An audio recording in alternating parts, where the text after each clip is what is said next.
Randy, that was just as clear as mud. Well, that's But okay. I have one other question. Sure, Always yeah. bothered me. The G sharp. Yes.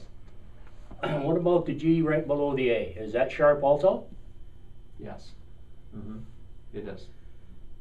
And you're talking the one in your finger. Right. Yes. Right. Right. My book doesn't show it sharp. It shows the G above the F. Let's write out a chromatic scale. I should. Do you want me to do that? Yeah, do the finger part. The key signature with the three sharps, that indicates any G. Yeah, all of Well, that's the way I Yeah. always understood it, but then Yeah. when I get looking at the book I've got, Yeah. and we need to back up just a second. Sure. Yeah. I had to pretty much educate myself. I Yeah. really didn't get it. You know, and I started when I was 68. Yeah, sure. All right. Yeah. Even Doc couldn't straighten me out. Anyway, I try to put that stuff in my brain, Right. and then I look at it, and I don't digest it all. Sure. Well, ask questions, and then that's. That's exactly I asked you when Yeah. I first came here if you were Yeah. taking any students. Oh yeah, right. No, that's a really good. Really, one of the best things you can do is get some education on it because it does make a big difference. It really helps in that time. And in my case, I didn't have any music theory, so I'm Right. back every time I try to do something. Right. I bump into another barrier. Right. Oh yeah, absolutely. So what Bethany's doing right now, she's writing the A scale, and she did write a G up on top, but now she's putting in the G sharp. So that G sharp really is there in between the A and the G. We just don't play it a whole lot, but we can play it. It can be there. So you can take any combination of the notes that go into those chords, and they'll harmonize together. And what Bethany's writing out now would be the fingering that you would use for those particular notes. So you can see the number one finger, it can get the G sharp, but it also gets all of the normal notes straight across, A, E, B, and F sharp, and so on and stuff. So the one that's kind of tricky is the third finger, because sometimes you'll have in this key, sometimes you'll have a normal third finger like on the A note and the D on the first two strings, and sometimes like on the next two in this key you have to reach up and have a G sharp and a C sharp. So the first finger is pretty much straight across, second finger basically straight across, third finger you're reaching up, and then back down. So that's like when we play scales, that's what it's all about. Okay, so now I think we're ready to, we'll come back to the whiteboard in a little bit. Thank you, Bethany. Notice I'm letting her write that so we can read that. I'm not doing that great either. So whether you read notes or not, we'll just kind of take a look at what we just talked about and analyze it. So measure 17, where it says A chord, the two notes are C sharp and E, so they're both in the A. Measure 18, the D chord has D and F sharp, they're both in the D chord. The next measure, A, goes back to C sharp and E, and then the E chord has B and E. And then measure 21 is just like measure 17 again, C sharp and E. Measure 22, same as measure 18, D and F sharp for the D chord. And then the next measure splits. We have an A and an E chord. The A C sharp goes into A, and the E B goes into B. And then the measure 24 changes up a little bit. The last A chord is an A and a C sharp. So that's the only A chord in the song that has the A note in it. So you don't necessarily need what they call the root note to make it the chord. So anyway, hopefully that'll make a little sense. So when you're trying to harmonize or do chords, that's how that's one way that you figure out how to add notes to it. So you see how this will be, Joe? That will be an open E and then fingers there to get the C. So let's go ahead and we'll talk about fingering now. So the A and the C sharp, we're going to play. We'll let Bethany demonstrate this. So the E is open. Where are we? We're going to show them which notes we're playing. So on measure 17, we're going to play the open E and then the C sharp. So yeah, we'll play like each one and then show them what it sounds like together. So let's kind of find those notes together. So, right.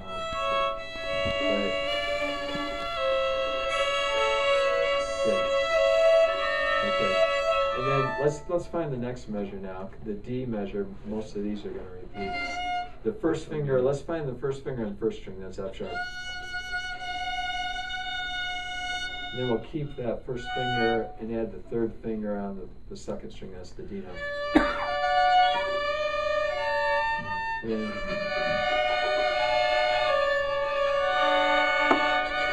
so here's the F sharp. So when we play them together,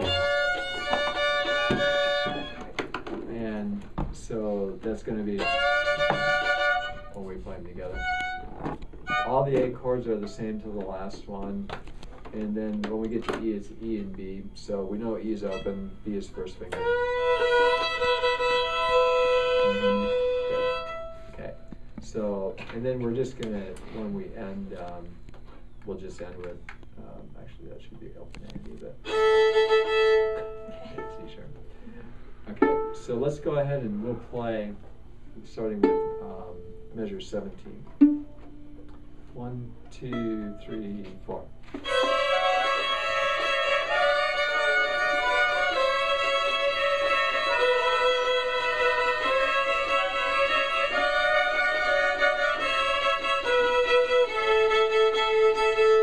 Okay. And one thing with Bethany and I just noticed is on measure 24, that should actually be two open strings, A and E. We have a C sharp and an A, which theoretically could work, but it's a lot harder to play C sharp and E together, so, or an A. So we're just ending with our open strings anyway. And sometimes less is better. More isn't always better. So starting on measure 25, you can see we only put a few double strings in there, only a couple of times per measure, in fact. So let's just play this one, and you'll hear where when we do the double strings, it kind of accents things. Okay, 1, 2, ready, go.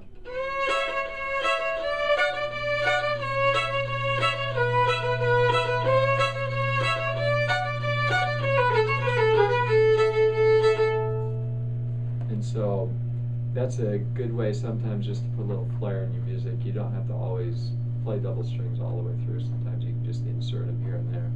So that's something that you can kind of work on. And as you're counting that, those double strings will come in on the 2 and the 4 count. 1, 2, and 3, 4, and go ahead and play it now. Count it. So 1, 2, 3, 4. 1, 2, and 3, 4, and 1, 2, and 3, 4, and 1, 2, and 3, 4, and 1, 2, and 3, 4, and 1, 2, and 3, 4, and 1, 2, and 3, 4, 2, and 3, and 4, and 1, 2, and 3, 4. Nice job. Okay. And speaking of counting, well, actually, maybe we'll all try that one together. I think we can all try that one together. Starting at 25. 25. Yeah, we'll take a stab at that one. Just a little side note, beats 2 and 4 are very commonly accented in like old time fiddle music. Mm-hmm. It's probably the most common accented beats. Yeah. Just trivia. Fiddle music and also blues music. Yeah. Right. And whereas most music 1 and 3 are your strong beats, but in fiddle music 2 and 4 are your strong beats. So that's a good point. So we'll just give it a whirl. I'll give us a 4 count. We'll all play it together. Measure 25. 1, 2, 3, 4.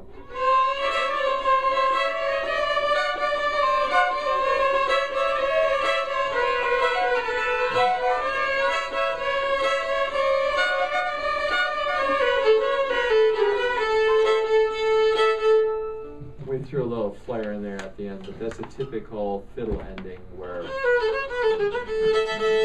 so something you can take home and work on.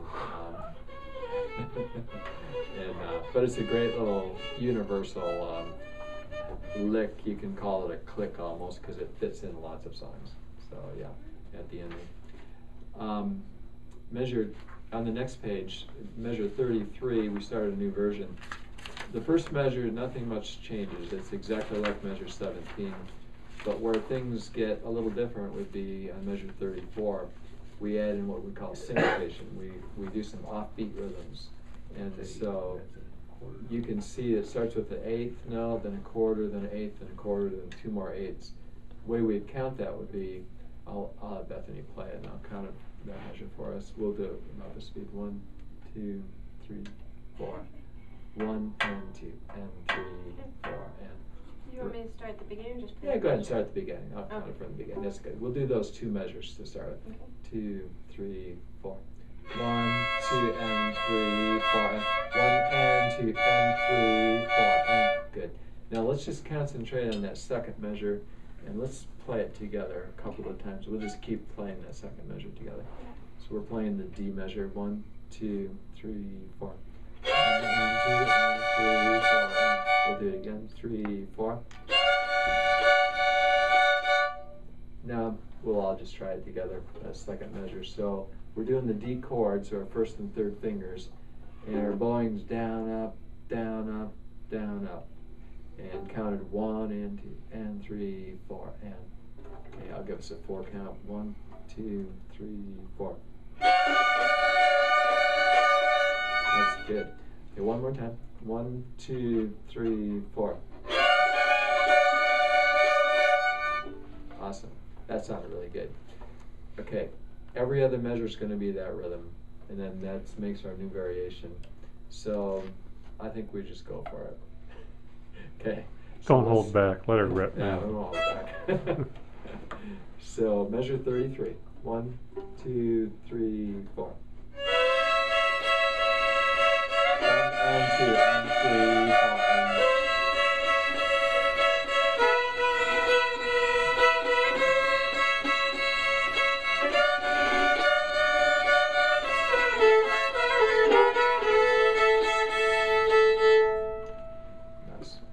And let's all play it one more time.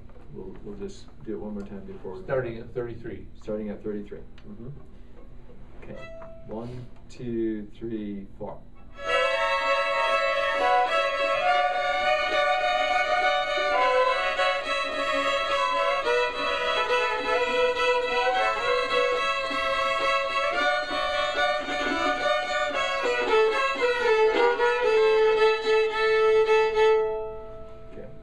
And a lot of times when you're playing, the one thing you don't want to worry about is speed. Everybody tries to play everything too fast too soon. But when you do get speed, measures like that do sound really, really nice. Let's just play it fast for him and just show him. 1, 2, go.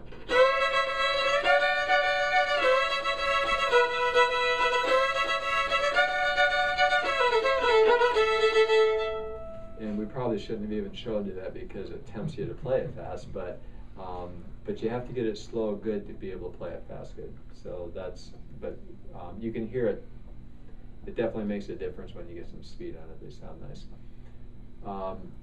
Now measure 41, it looks like we take a step back because we trimmed down again, but what we did is we went, we took the same thing we're doing on measure 9 through 16, and we took the same notes and we played them an octave lower. Now, I think I'm going to have you walk over to the whiteboard again. And so what we're going to do here is we're going to, remember on measure 9 we played all those notes on one string. So we're just going to, you don't necessarily have to circle, but you can just point at the second string. We started with a C sharp note.